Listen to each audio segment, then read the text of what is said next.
കാലത്തിനൊപ്പം അഭിമാനത്തോടെ Sanju fashion SBT junction, Sreekrishnapuram, Palakkad.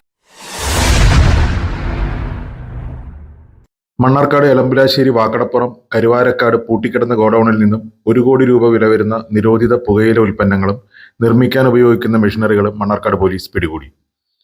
കരുവാരക്കാട് തുമ്പക്കണ്ണി റോഡിൽ ഒഴിഞ്ഞ റബ്ബർ തോട്ടത്തിനകത്തുള്ള പൂട്ടിക്കിടന്ന ഗോഡൌണിൽ നിന്നും 67,500 പാക്കറ്റ് ഹാൻസും 1,30,770 വിമൽ, 2,548 തമ്പാക്ക് എന്നിവയും ഹാൻസും വിമലും നിർമ്മിക്കുന്ന മെഷീനറികളും ചാക്കുകളിലാക്കി പാക്ക് ചെയ്യുന്ന മെഷീനും 700 കിലോ അസംസ്കൃത വസ്തുക്കളും മണ്ണാർക്കാട് പോലീസ് പിടിച്ചെടുത്തു.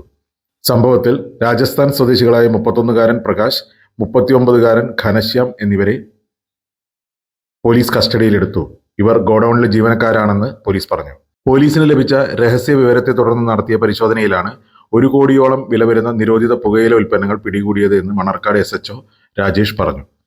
Mannarkkad CI Rajesh, probationary SI Sunil, ASIമാരായ ശ്യാംകുമാർ, സീന, SCPOമാരായ അഷ്റഫ്, വിനോദ്, മുബാറക് അലി, CPOമാരായ റംഷാദ്, കൃഷ്ണകുമാരൻ, ഹേമന്ത്, സ്പെഷ്യൽ ബ്രാഞ്ച് സഹദ് എന്നിവരടങ്ങുന്ന സംഘമാണ് പരിശോധന നടത്തിയത്.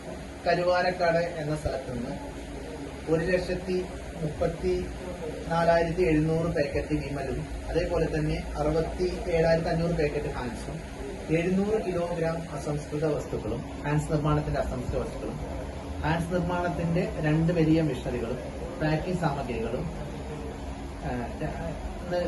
കസ്റ്റഡിയിൽ എടുത്തിട്ടുണ്ട്. അത് ഒരു ഒഴിഞ്ഞ റബ്ബർ തോട്ടത്തിന്റെ നടുവിൽ ഉള്ള ഒരു ഗോഡൌൺ ആണ് ഇത് നിർമ്മാണത്തിന് വേണ്ടി ഉപയോഗിച്ചിരുന്നത്. അതിന് ചുറ്റും വലിയ ചുറ്റുമതിലുണ്ട്, കമ്പി വേലിയുണ്ട്, വലിയ ഗേറ്റ് ഉണ്ട്. ഉള്ളിൽ നിന്നായിരുന്നു അത് കൂട്ടിയിട്ടുണ്ടായിരുന്നത്.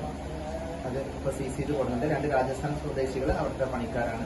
ഇനി അതിന്റെ മുതലാളിമാരെ കുറിച്ചും ബാക്കി ഉള്ള കാര്യങ്ങളെ കുറിച്ചും വിശദമായി അന്വേഷിച്ചു വരുന്നത്.